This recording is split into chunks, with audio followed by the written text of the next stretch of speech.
Welcome back to another Creative Encounter podcast episode. I'm your host, Jewett Z. Payne, and you are back for episode 43 of this podcast. Super excited for this episode. I got my guy, Clive Ennis here. Clive, what's going on, bro? Man, what's going on, man? Finally make this happen. All right, so look, it's literally finally. All right, y'all, so let me tell you about Clive. This is the man. This is the man. But we connected 10 years ago. It's been 10 years. I don't know if you remember. So this is where we were at.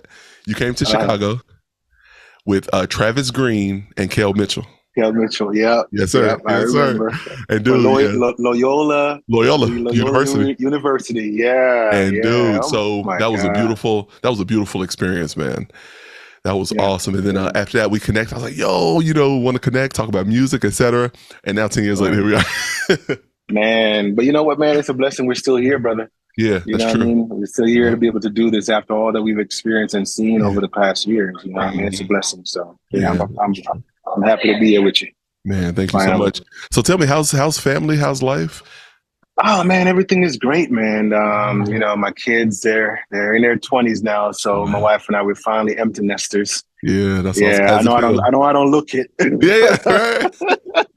For real, man. Black don't crack. Black don't crack. Nah, I don't look it, man. I was in the airport. I just left Atlanta 2 days ago, and I sat next to this lady, and she looked at me and she's like, "Okay, we're just talking." Yeah. And we're talking about golf because she played golf, she and her husband. And I said, well, yeah, I played a little golf here and there. Mm-hmm. And we started talking about kids, and she was like, how old are you? And I told her, she was like, no, you're not. I said, I said, God will preserve you. There we go. If you live right, and then on earth you do the earthly necessities and just eat properly and all that good stuff. So man. But I've been great, man. No complaints. Awesome. No complaints. Yeah, we're technically so my wife and I, we're technically empty nesters right now too, because we got we got a sixth grader who just went to or a 6-year-old who just went to second grade, and then we got our 5-year-old. He'll be 5. He just went to kindergarten. So it's like, so we got these 6-7 hours where we like, okay, they're not here, we can get some work done. You know what I'm saying? Empty nesters per hour, right? Per hour. Yeah. Man, I got a 24 and a 22-year-old. Wow, brother. That's crazy. Yeah, man. Now, are they creative like you? Like, what did they or did they go to school? Like, well, my daughter, I would say, is on a creative side. She sings, she acts, that kind of stuff. But as young adults, man, they get to a certain place where they try to figure out their own direction. You know what I mean? So sometimes that creative side somewhat kind of catch up with them later on in their years. Mm-hmm. But for right now, she's just kind of, they're trying to figure out life, man, trying to figure out what's next. Yeah, exactly. You know what I mean? And I kind of give them the space to do that. I'm not like one of them dads, whereas, you got to do this, you got to do that. You know what I mean? Mm-hmm. Like, yo, here's some direction, see how you feel about it, and we go from there. I love it. That's dope. Yeah, man. So tell me about you. Tell me about your business. Man. Yeah. Go ahead. Oh, no. Yeah, I was just going to say, I just remember when you came with Travis and Kel and everything. Mm-hmm. You were kind of like, managing the event and all of that stuff. So like, tell me all about that. Oh man, things are going well. Came from Jamaica, man, in 1997, and God gave me the vision to start the agency back in 2006.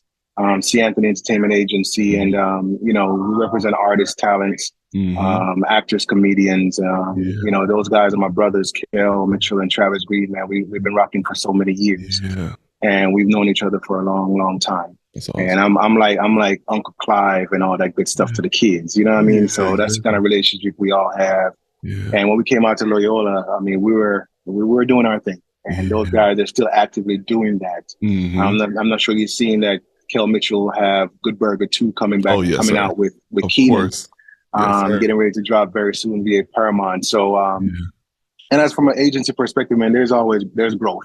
Mm-hmm. I work with so many other talented musicians, artists, that is, actors in the field. And we're just growing every year, man, as an agency. We're just growing. You know what I mean? We're just growing. Just making sure that we do our part in the kingdom. You know what I mean? Yeah, I love it, man. That's so dope. So tell me, how did you even, get into it? Like, what led you to want to start this agency and kind of just walking through the whole process of creating something like this, Well, you know what? the funny thing is, man, I share the story with a lot of people, and it never gets old to me, because the journey is just amazing. I never forget us when back in 2006 is when I started, looking into doing some things in the industry. I started representing a local duo in Atlanta, Charles and Taylor. Back in the days, and we're like family. We went to the same ministry, and their mother actually came up to me and asked me to be their business manager. At the time, man, let me tell you, I wasn't in the industry, wasn't doing nothing in the industry, had no plans. Okay, I was working in a corporate field, doing corporate job like everybody else. Wow. But I've always had this mindset that, hey, business is business. It's just how you handle it and how you approach it. Right. So even though I wasn't aware much about the entertainment business in a sense, but I was very much involved in business on a daily. And I accepted to do that. I said, hey, I'm gonna work with you guys for a year and see what happens from there. I commit to them for a year. And after the year, God just started opening doors. Like, the calls start coming in. Other people want me to work with them on a managerial perspective and also agent. And, that's how the agency was born. Now let me say this, disclaimer. I didn't go to school for this. It wasn't a Clive Ennis presents. Let me sit down and start a company. Okay. This was 100% a vision that was given. Trust me, God called me to do what I'm doing. And because if it was up to me, I wouldn't have done it. Again, I was already working in corporate. But one day I was actually driving on the highway. And I was driving on 75 northbound in Atlanta. Anybody in Atlanta knows 75 southbound, rather, going to downtown. The traffic is crazy. And I'm on the highway, and God was like, "It's time." And I was like, "What do you mean it's time?" I'm in the car, tears running down my eyes. I'm like, "Man, what is going on with me?" I just dropped my kids off at Christian school. And he was like, "It's time. It's time for you to do this full time." Wow. And I was like, man, you know how conversation go with Jesus, right?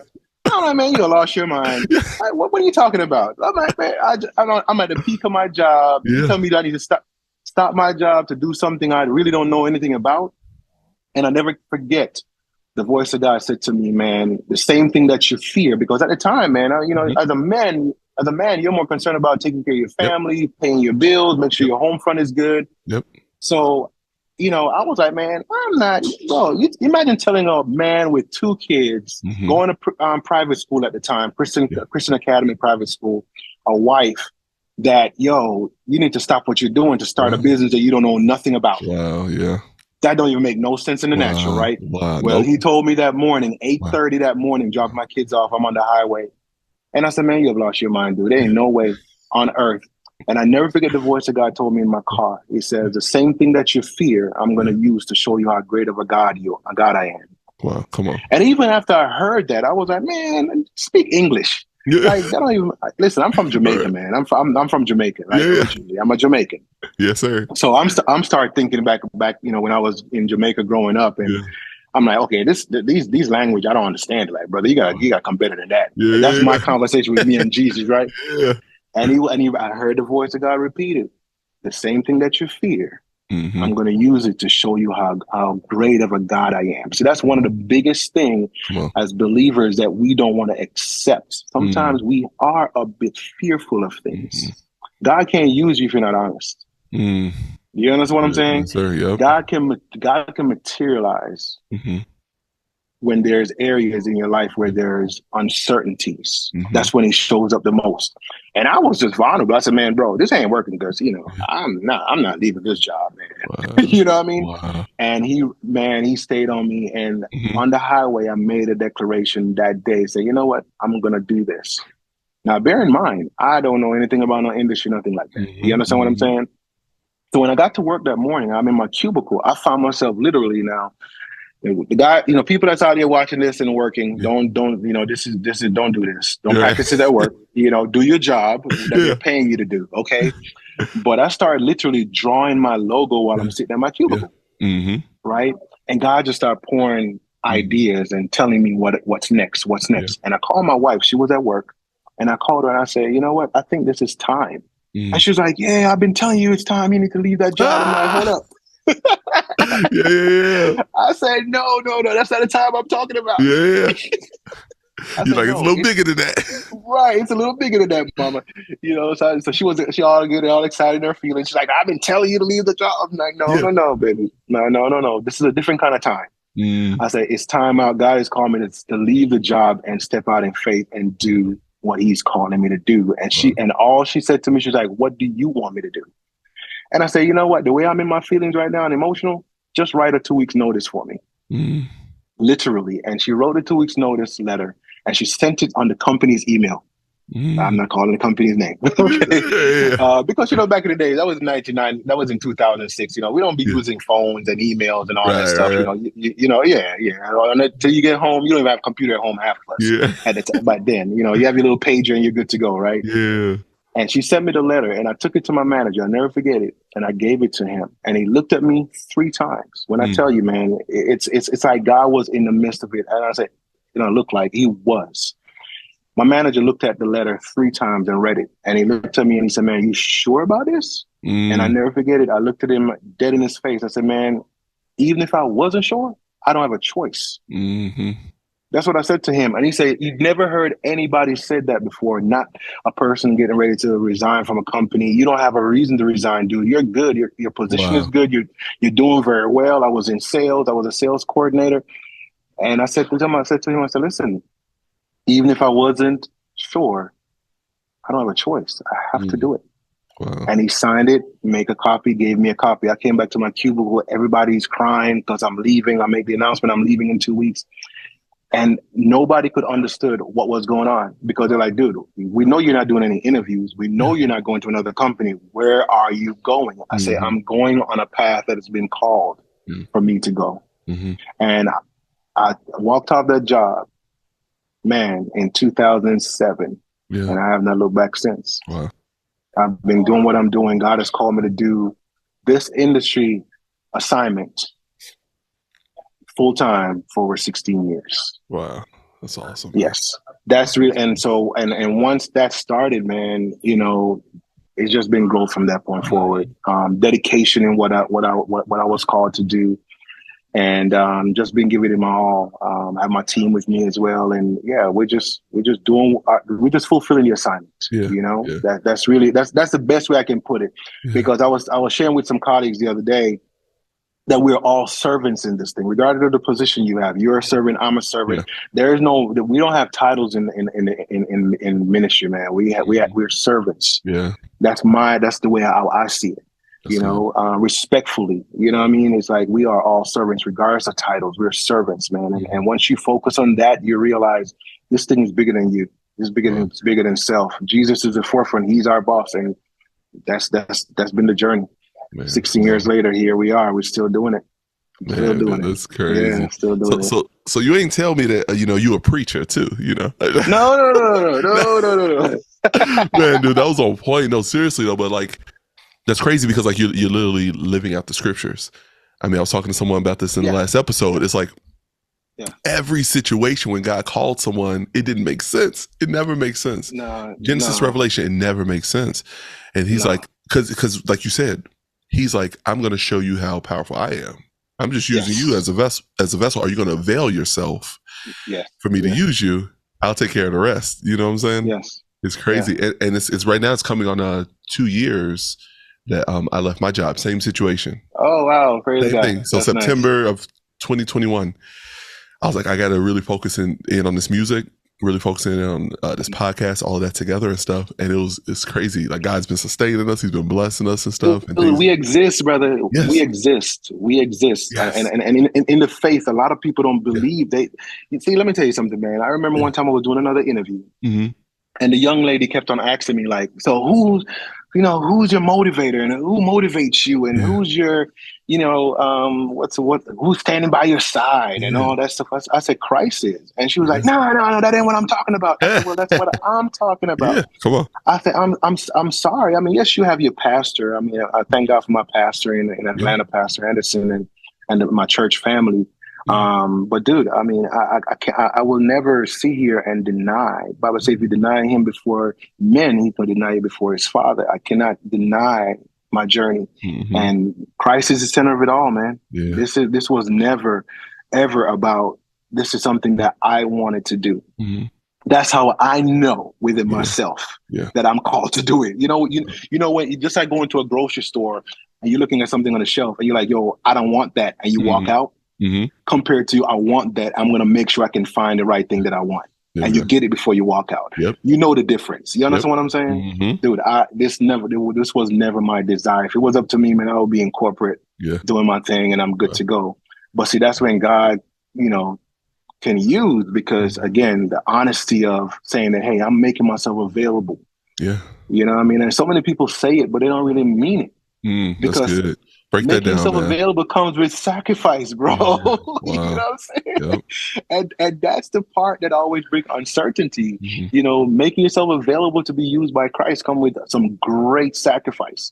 And it ain't all the way perfect. You know what I mean? And we have to understand that if Christ can go through moments where he was crucified, come on, man. You know, I never figured I was in Orlando. I had a show for New Year's Eve. And I was just in my hotel room crying. And I was like, man, it's been a journey, God. You know, I appreciate all that you've done. I appreciate you calling me to do this thing, man. But brother, why didn't you tell me about the people? I know. The people along the way. Like, hold up, brother. I mean, I feel like I'm a very fair guy. I'm a very personable guy, honest guy to the best of my ability, man. I'm not perfect, right? But I'm like, you didn't warn me about the people doing this journey. Like, you know, how can a person that say the same thing as you do you wrong? You know what I mean? You know? And I never forget it. I'm in my hotel room. I'm on my floor, Jay. And he told me, he's like, yo, he just broke it down. Man, you know, I was crucified on the way to Calvary, brother. I wasn't pampered on the way to Calvary. I carried my own cross. I was ridiculed on the way to Calvary, brother. Calvary was just the end all. You understand what I'm saying? But again, the Bible says before he endured what he endured, because the joy that was set before him, he endured the cross. So how many of us as believers, man, can endure that cross, understanding that the joy that's set before us, we're going to get to see that. You understand what I'm saying? We good for what it's going to look like. We never pay attention to what it's going to take for what it's going to look like. It's what it's going to take process. We fail. That's crazy because right now I'm reading the book of Romans, and Paul was literally just saying that. He's like, yo, we're going to experience the glory. And then he's going into chapter 8. He's like, but also there's going to be suffering along with it. Oh my gosh. So man, it's like, I love that. We all want to experience the glory of Jesus, but we want to experience that suffering that he had to go through too. Man, I bring on the suffering part every day, because listen, the suffering part for me, this is my my embrace of the suffering part is like, yo, number one, it reminds you that you're human. And number two, it reminds you also that there is a Christ that's guiding you. You understand what I'm saying? By put no trust in men, but put your confidence in Christ alone. Once we understand that, man, we can go through anything. We can overcome anything. But we as believers, man, I mean, our first approach all the time is to think something negative is going to happen with the process. The process is what it is. When you're driving to work and you're stuck in traffic, it's a part of the process. You don't just turn around and go back home. You stayed in that traffic until it's time for it to clear up and you end up making it to home, to work, right? It's the same thing. The process of it is the beautiful part, because it shows you that, hey, I'm human and I'm doing whatever it takes to make this work. That's good. You understand what I'm saying? So yeah, man, that's just been my journey, and I'm grateful for it. I embrace it all because I'm always reminded where this thing started. Nothing gonna ever derail me from that. You know what I mean? I'm not gonna lose focus. I know where it came from. You know what I mean? Come on. And that's what's gonna keep you young, keep you around, keep you moving, keep you encouraged through the whole process of it all. You know what I mean? So I love it, brother. Yeah, come on. Yeah, so I ain't a preacher, bro. I ain't that's the next thing. I just love Christ, man. I just love Christ. Come on. When you on the highway, that's the next thing he gonna tell you. No. But you know what? Let me tell you something, man. I mean, I've heard that many times. But I mean, you know, the Bible said many are called, but only few are chosen. I believe that when you're chosen, man, he give you the ammunition. Because he can't be blasphemed. Yeah. You understand what I'm saying? So you have to be that walking example. Yeah. Like, how are you going to tell somebody you quit your job and start a business in faith? And it makes sense to a person out here that don't have no clue what you're talking about. Yep. You got to be able to have something to back it up, right? Yeah. So he's going to give you the ammunition so you could be a light to somebody else that don't understand that journey and understand what that means. You know what I mean? Because it's a language that is not for everybody. You can't tell a man out here that's already has probably $0 in his bank account, quit that job and start something that you've never done before. He gonna be looking like, man, if you don't get out of my face with that, right. But you need ammunition to tell him what's gonna happen after he does it. Yep, that's good. And what he's gonna go through when he does it, and what he's gonna face, and how you overcome what you're gonna face. You understand? Yeah. So we have to be educated. We have to have that second wind of knowledge, or the word to keep us going, so we can be that example. You understand? Because I'm gonna tell you something. Once you say God tell you to do something, you can't go back on that, bro. Yeah, that's it. You can't. And most importantly, you can't fail.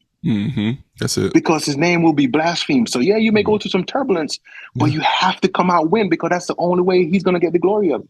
He have to get the glory. And so many believers out here that have it in them to walk off of a job tomorrow. Yeah. But they're in so much flesh. They're looking at what won't work, what's gonna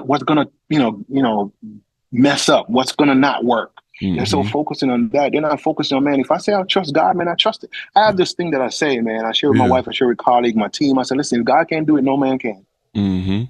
It's as simple as that. So I don't have a choice but to believe him. Because if he can't do it, no man can. And he can't be compared to man. So I don't have a choice. He is it. That's what he says, that's it. I don't have no choice. That's it. There's no choice. Because he can't be compared to man. Right? That's good. So man. I don't have no choice but to trust him. Wow. Period. Point blank. That's awesome. Dude, that's crazy, because that's like literally the heart of this podcast is just like all these conversations to build up and encourage, to show like, this is my journey, this was my story. So that someone else will be like, man, I'm almost there. Like, I need a little bit more faith. I need a little bit more encouragement and stuff. And we have these conversations. So you can, I'm going to go for this, especially if they know like God told them and you just kind of not do it. You like, I'm not doing it just because I'm nervous or what's going to happen. It's like, nah, guys, like, I'm waiting on you. Let me tell you something, man. The biggest thing that needs to be said, and for the ones that are listening, man, if God is telling you to do something, the first thing that you have to do is accept it. Not accept it with conditions. Accept it with honesty, knowing that, you know what, I'm gonna accept this and I'm trusting you for direction. Yeah. We can't accept certain things and then we start applying all our other stuff to it. Okay, God, I accept the job, but this is how I'm gonna do it. Wow.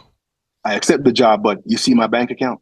I accept the job, but I don't have a car to do it. Nah, he said, you already know the Gentiles need certain things, man. You know the Gentiles, so you need the same thing as well, right? Yeah. So why are you accepting a duty, but Moses didn't ask a whole bunch of questions? Yeah. You understand what I'm saying? Yeah. So why are we asking all this whole bunch of questions? Jesus don't need our questions. He needs our acceptance. Yep. That's it. That's it. He just needs our acceptance. And with that, it's like a sponge. Where you put a sponge on a puddle of water, you didn't have to touch it. Oh, it just starts sucking up the water, don't it? Because it was created to do that. And when you pick the sponge up, the water just don't be running out, does it? It stays in the sponge until you squeeze it. So we gotta act like sponge in this thing, man. Once we say, yo, we are a believer, man. Once I say, God, I believe you, I trust you, I'm ready to go. Shut your mouth. Don't say nothing else. Don't say nothing else you say matters to Christ at that point. Just be ready to be you. So if you say, hey, go over here. If you say, go to the dealership and try to get this car. If you say, hey, make this phone call to one colleague of yours, he's gonna use another man to bless you. Just follow the directions. Don't have no long conversation. What do you have a long conversation for? Yeah. You're talking to a man that already know what tomorrow looks like for you. So why are you trying to tell him what your tomorrow is supposed to be? Doesn't make sense, man. So believers, that's how you do this thing, man. You gotta stand on, number one, what Christ's journey is for your life, man. And once you accept that call for you to take that journey, just shut your mouth. You ain't got nothing else to say. He's gonna he say, I will order your steps. Yeah. Period. Point blank. We're trying to add all the other stuff to the steps. Nah, can't do that. Yeah. Can't do that, man. Can't do that. That's awesome. Oh man, so good. Okay, so this is what we're gonna do now. I need you to tell me some of your just like those wow moments of just like, man, when I got connected with this person and was able to kind of manage them and support them and stuff, those type of moments along the way where you felt like, man, God has really blessed this thing to take it to the next level. You know what I'm saying? Well, I can definitely say the moment with Charles and Taylor at first, man, because these were kids. Charles and Taylor were 12 and 14 years old. Wow, no way, yeah. And you guys, a lot of individuals listening to this podcast right now may not even know of them, but you can always they're on YouTube like everybody else. Charles and Taylor, they're brother and sister, and I love them kids. And well, they're adults now. Wow, yeah. And back then they were 12 and 14 years old, and God used them. They got a record deal. Yeah. And God changed their lives. So even that experience, man, was overwhelming to know that, wow, to see what God was doing in their life at their age. And the kids, they can sing. Yeah. But not only just their gift, man, God used their gift to make room for them, to take them around the world and show them, to minister before people at the time. So it was a blessing for me to be able to embrace that. Mm-hmm. Is what I'm saying. To, not only just them being artists at the time, but they were also kids in my church. Yeah. Wow. So we saw God's hand on their lives that in Atlanta, that age, like, yo, these kids, this really happen? Yeah. It did. Yep. You know what I mean? And it amazed all of us. Yeah. I never forget another artist, Papa San, who I manage as well, and currently, and I went to Fort Lauderdale to visit a buddy of mine. Mm-hmm. Okay. And he so happened to know Papa San at the time, and he was like, man, I got this artist, man. You're Jamaican, he's Jamaican. You got to work with him. Yeah. And I was like, man, you know what? I didn't come down here for this, man. I'm the kind of guy, man, where I'm lead driven. Mm-hmm. You understand what I'm saying? Mm-hmm. I just don't jump in everyone's car, bro. You know what I'm saying? Mm-hmm.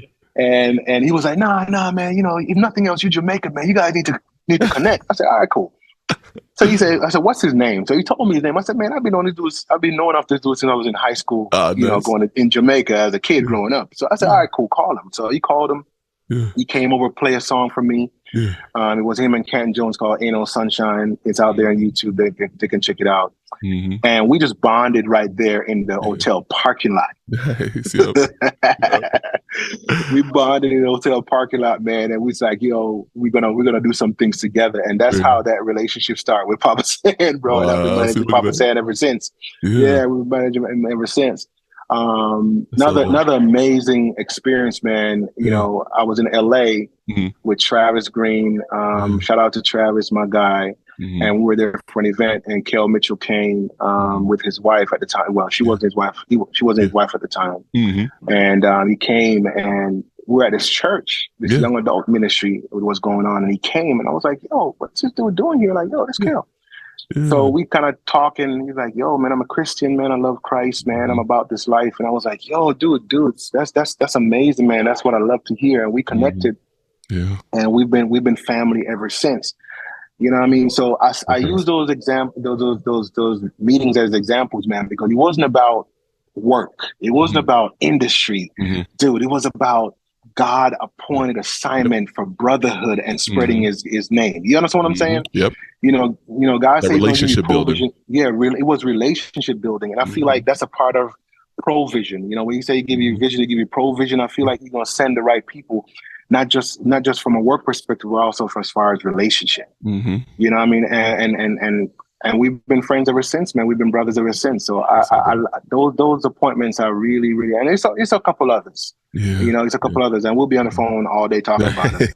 Wow. It's been I've been around for a number of years, but off the top, those were from the early years. Mm-hmm. Those are from the early years, so they mean a lot. Yeah. You know what I mean? When I was just when I just took the assignment and started to walk. And God allowed me to meet these great guys, man, who are now men, have family, kids. Yeah, yeah. Back then, Travis didn't have a family. Now they have a kid. Now he had boys, wife, all the ministry. All, you know what I'm saying? You sit back and you see these things. Kel now have 2 other babies. I mean, just great things going on in their lives, man. And you sat back and you watch it like, yo, dude, you remember where we came from? Where we come from with this?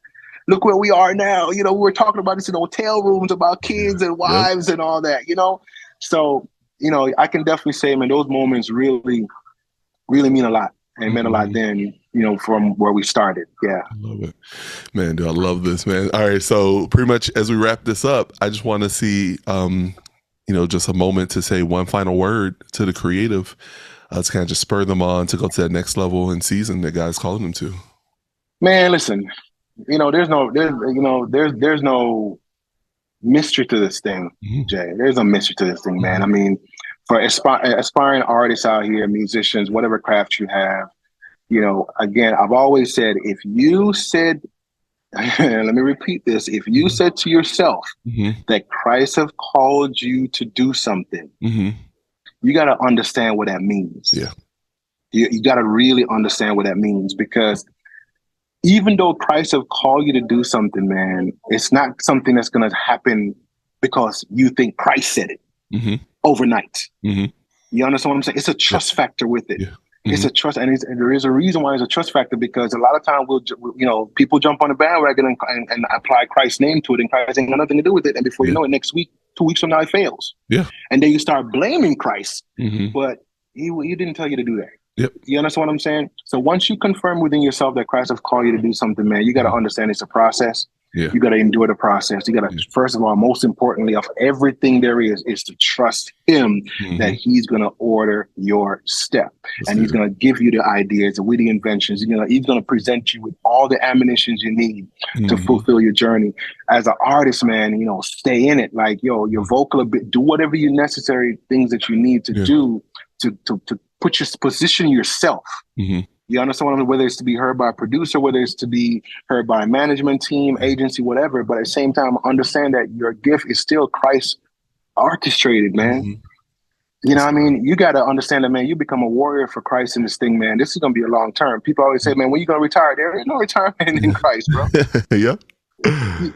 But see, they're saying that from a music industry perspective. But again, if you're a servant in Christ, man, there's no retirement. I mean, come on, man. Think about it. When are we retiring? What are we retiring for? Yeah. The work never done. You understand what I'm saying? As a musical artist, man. So it's not that, hey, I'm going to sing this until, I'm 60, I'm done. No. Yeah. No. Look at some of our greats out here. Kirk and all those guys, Donna McKirk and CeCe Winans, man, they're still at it.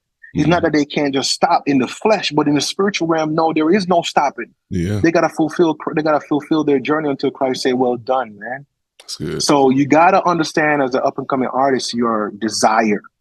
Bible says he's gonna give you the desire of your heart, but he's not gonna give it to you if you know it's gonna be short term. No. Because the desire of your heart is gonna represent him. Yeah. So be careful what you ask for. Understand when you accept the call, be ready for this journey, the good, the bad, and the ugly that comes with it. Wow. And don't ever make this thing about money. He's going to take care of you. It's as simple as that. Amen. You got to believe this thing with everything within you, man. He's going to send you that ram in the bush. Yeah, that's it. When you least expect it, it's going to show up. And you got to believe it with your 100% heart. The people that you're around got to believe it. Make sure you surround yourself with people that understand the vision. Yeah. You understand what I'm saying? Yeah. Understand the vision. Understand that, this is what I'm being called to do, not just this is what I want to do. It's a difference. When you're called to do something, dude, there's no turning back from it. And you gotta sit around yourself with a team of people.